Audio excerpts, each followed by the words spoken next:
This is probably the best thing that could have happened, and here's why. Now, the New York Knicks, if you have not heard, have fired the coach Tom Thibodeau, and it's about time because honestly, bro, I know he's been there for 5 years. 4 out of the 5 years he went to the playoffs. He's took the Knicks somewhere that they have not been before. You know, they went to the conference finals this year, and they haven't been in the conference finals for I think like 25 years. It's been a long time, a lot of successful moments with him as a coach for the Knicks. It's been great, but also at the same time, it hasn't been everything that you need, okay? And I say that to say this. It's great that he had all the success that he had with the Knicks. It's great that they went to the conference finals. It's great that he went to the playoffs 4 out of the 5 years. It's great that he led them to a consecutive 50 or more winning game seasons. All that stuff is great.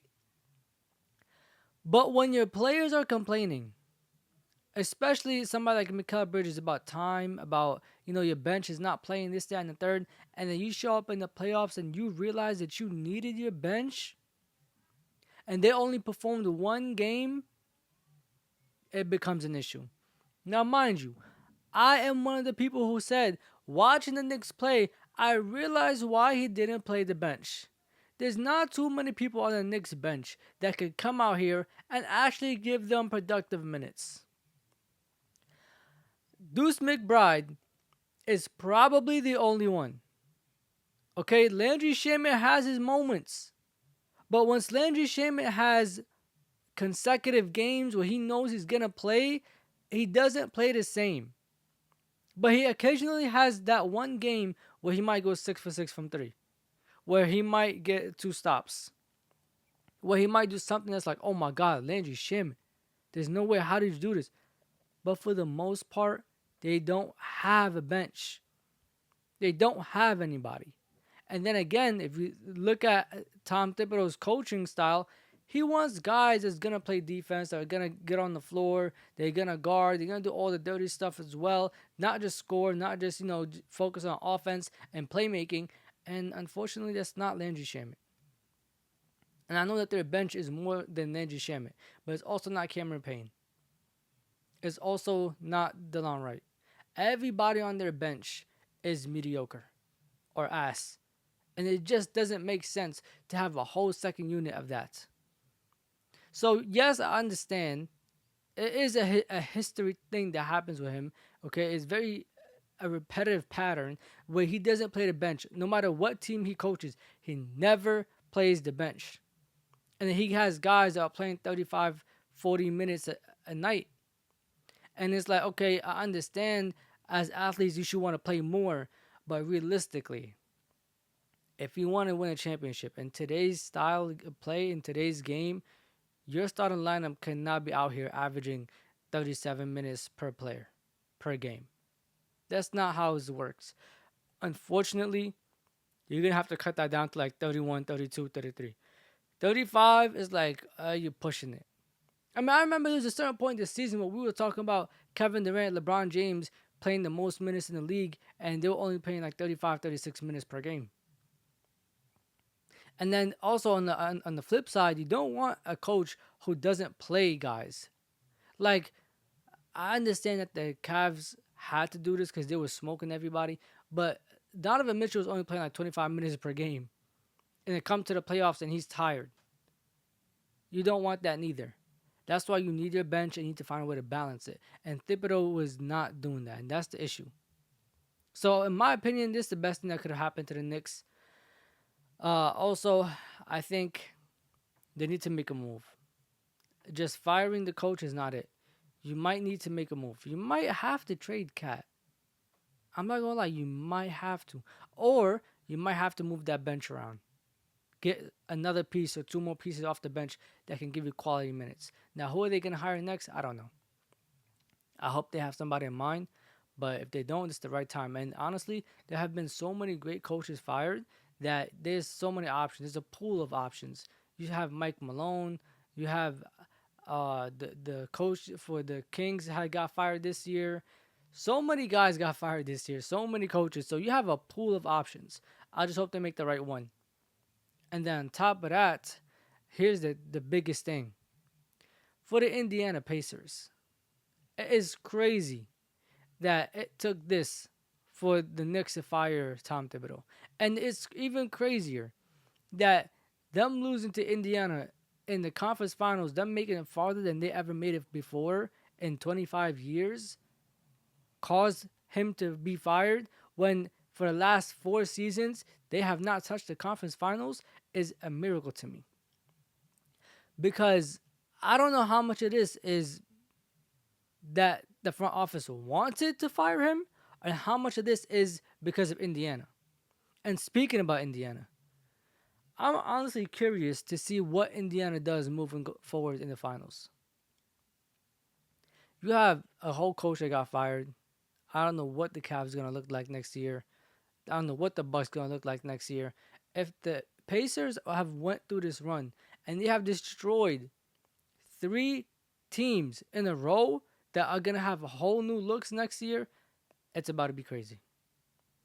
And then they're going up against the Thunder. Now here's the thing about the Pacers. They lead the league in free field goal percentage, 3-point making and percentage. They are the fastest team in the playoffs right now. They're also 12-4 in the playoffs right now. The only team that has stole games from them is the Knicks. They stole 2 games. The Cavs stole 1. The Bucks stole 1. The Knicks stole 2. And that's another reason why I'm like, why are they firing the coach? But at the same time, like I said, I understand. I don't think it's about how far they made it. I think it's more about like his style of not playing the bench and making his starters just keep running, and he's running them to the ground. And back to Indiana, they run. And here's another thing too that I think the Thunder should pay attention to.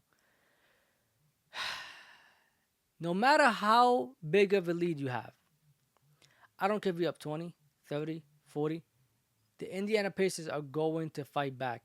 They could be down by 20 with 5 minutes left. They're fighting back. And if they could cut it to 10 with 2 minutes left, they're going to keep fighting. And not to mention, 7 of their guys average double digits in the regular season. And then in the playoffs, they have bench performance.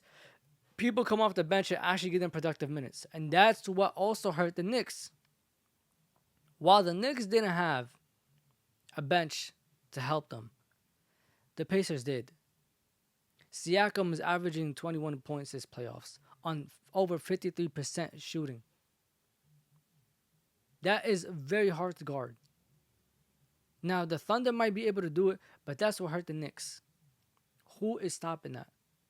I mean, this man went against Giannis and the Bucks, the Cavs, with Evan Mobley and all of them. I know they were injured, but he went up against that. He went up against the Knicks, who's supposed to have Josh Hart, Karl Anthony Towns, Mitchell Robinson, and he's still 53% or more. TyreseHaliburton, he's allowed to take rests and take breaks for long periods of time. And why is that? Because they have a bench. The way he closed out the Knicks proved why you need a bench. And you need to trust your bench and play them all throughout the year. Because if you did that, look how Halliburton closed out the game. He had like 8 points or 9 points the whole game. Fourth quarter comes, he puts up 11 points, goes 5 for 5. He is well rested. He had a triple-double this series. He elevated his game to another level this series. So imagine in the finals what it's going to be like. Now, my personal opinion, I do think the Thunder are going to win. I do think the Thunder are going to lock that up. I think the Thunder are going to play very suffocating defense. But the Pacers also have that type of defense. They're very gritty. They're very annoying. They're going to pick up full court. It's almost like a full court press every 5th possession that you have. They run zone. They run man-to-man.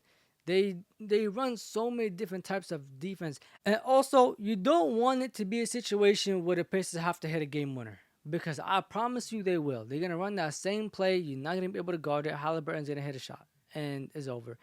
You were scared of Aaron Gordon and the Thunder. You're going to be scared of TyreseHaliburton. Do not be in a close situation where they have to hit a game-winning 3 or a game-winning 2. They are going to run that one play that nobody has been able to guard, and they're going to win. Or send it to overtime. I don't care how great your defense is. You're not going to be able to do it. Do not force any game to be a one-possession game because you're going to lose to this team. I promise you that. You're going. I don't care how great Shai Gilgeous-Alexander is. For some reason, Halliburton is just super clutch. And you can say whatever you want about him, overrated, whatever. He is super clutch. This man has probably went on the most terrorizing run in the NBA playoffs we've ever seen. He probably just destroyed the Bucks. He probably just destroyed the Cleveland Cavaliers. He probably just destroyed the New York Knicks. And he's probably going to destroy the Thunder as well. Now, the Thunder, I do think they're going to stay together for a little while. But if he manages to beat the Thunder, or if he manages to even embarrass the Thunder, I promise you, they're going to make a big, stupid trade. They might go for Kevin Durant or Giannis. I promise you. Something's dumb is going to happen. They're going to rush the process. So, I hope the Thunder got it. I want the Thunder to win. I want anybody but the Pacers. But that's the truth. And the Knicks, have fun finding another coach. But don't forget, it's not just coaching. You need to upgrade the bench. If you're going to want a coach that's going to play the bench, give the coach some pieces off the bench to play. But anyways, y'all, thank you so much for watching the video. Like, comment, subscribe, and share. This was Talk with E. Safety.